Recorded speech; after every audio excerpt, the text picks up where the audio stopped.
Halloween is directed by David Gordon Green. Yeah, and this movie stars Jamie Lee Curtis, Judy Greer, and Andy Manichak.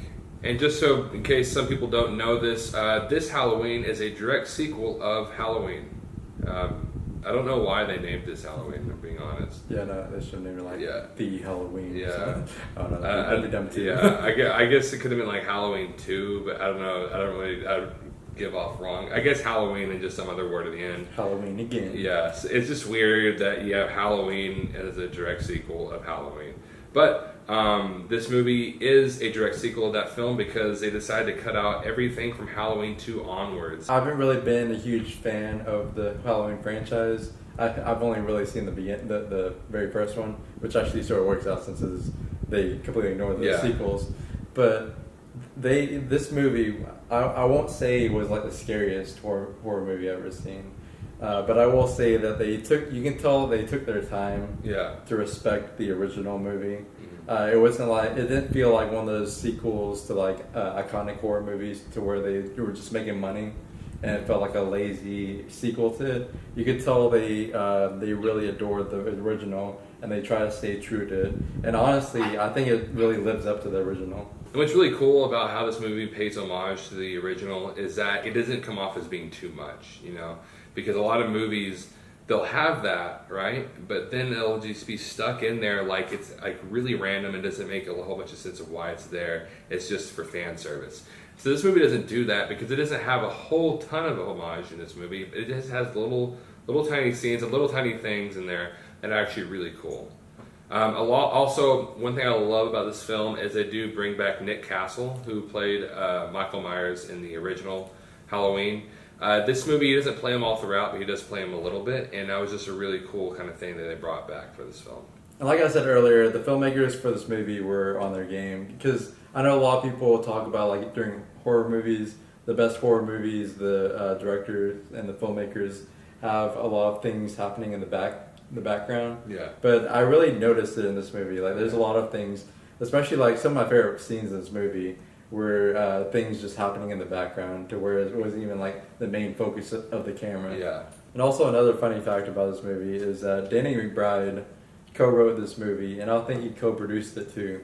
And it's just sort of funny how all these comedic actors like Jordan Peele and John Krasinski and now Danny McBride are going over to horror movies and actually making good horror movies. Yeah. I guess that's just a trend now. Yeah, and this movie does have a few jump scares. All the jump scares were like actual jump scares. Like these people would actually make them jump in real life. And so, and there's not really that many of them. You could probably count them on like a hand or two. And so that really helped out with some of the atmosphere of this film. And this movie does have really good atmosphere. It really does take off from the original when it comes to the atmosphere of John Carpenter. I will say the original, I felt like the acting was really bad in that movie, but I felt like the atmosphere was spot on perfect. I'll say that the atmosphere for this one was really good. I don't think it was as good as the first one with the atmosphere, but overall it was creepy pretty much all throughout. I'm going to have to disagree with you on the atmosphere part, because I actually really love the atmosphere of this movie, especially like whenever they would have like a lot of the kills.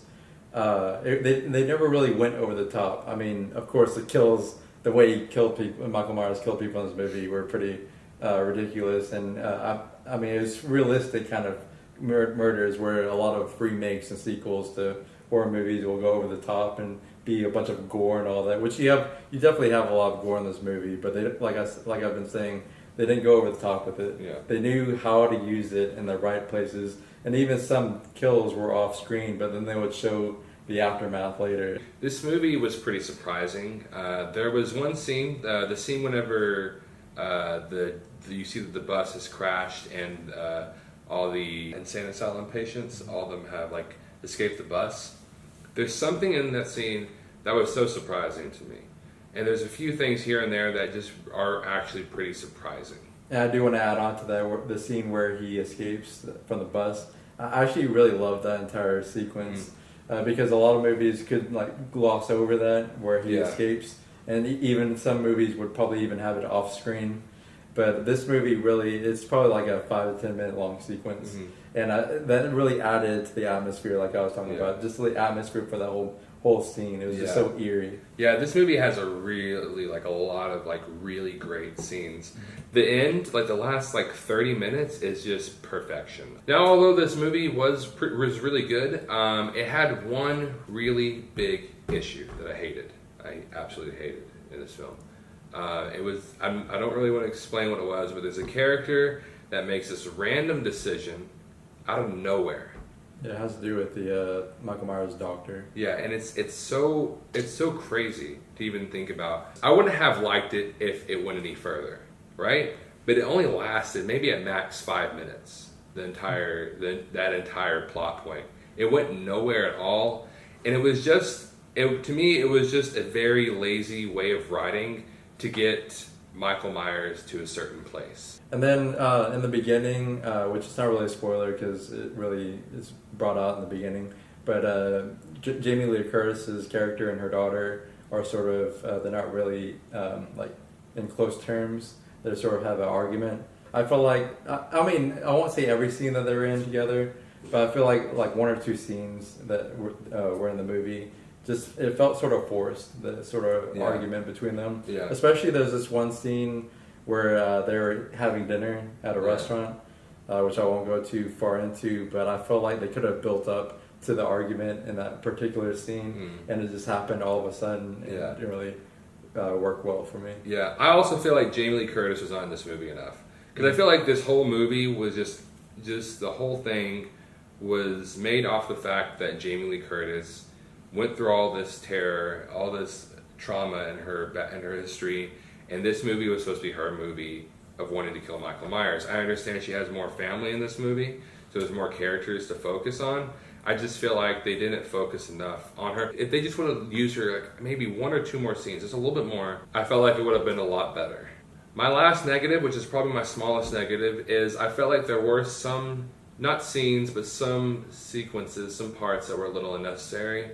I will go ahead and say one of them. There's this whole scene where two police officers are sitting in a car and they're talking about their lunch. There's a few sequences like that I just felt like could have been taken out and maybe even added more of Jamie Lee Curtis's character or just more depth in some of the other characters in general. These two people go to where Michael Myers is in prison and they try to have an interview with him, and they bring his mask out, and they show him.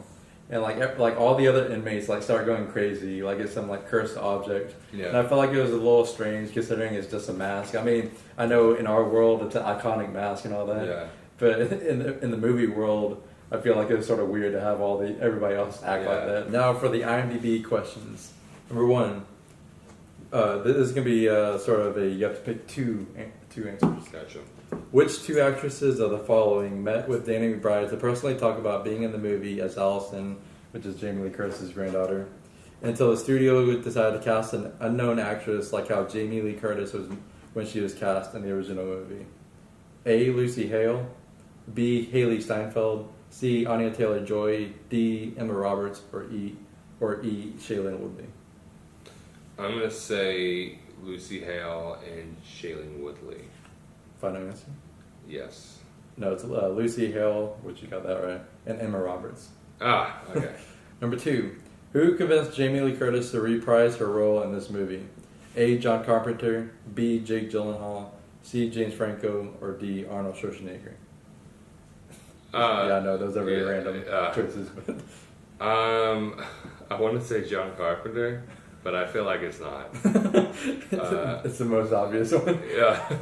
I'm gonna say something because I feel like it's not John Carpenter. Is it James Franco? I don't know. Fun answer. Yes. Which that makes sense because Danny McBride and all that. But no, it's Jake Gyllenhaal. Oh, okay. Because apparently I think he's family friends with Jamie Lee Curtis. Oh, okay. Number three, this was Nick Castle's second time playing Michael Myers after playing him in the original, and he is the oldest actor to play the character. How old is he?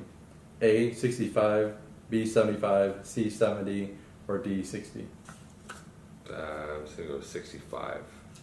Are you sure? No, I'm gonna do 75. 75. No, you picked the wrong one. 70. Well, guys, this movie was actually pretty good. It was better than I thought it was going to be. I really thought it was not going to be that great because these horror sequels sometimes aren't really the best movies. but it was actually pretty surprisingly good and actually really good. It just had some major issues in my opinion.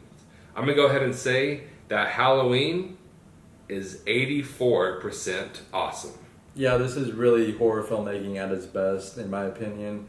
The way they directed scenes, the way they took different storylines, and how they just overall just put this movie together was just amazing. I'm going to say that Halloween is 90% awesome.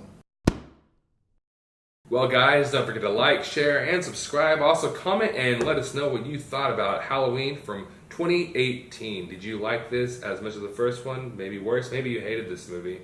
I've seen some people who were kind of disappointed in this movie, but overall I've seen really good reviews. And maybe even tell me your favorite Halloween movie out of the entire franchise. And don't forget to follow us on social media. We have a Facebook, Instagram, and Twitter, all at 2 Awesome Men. And as always, thank you so much for watching, and we'll see us later.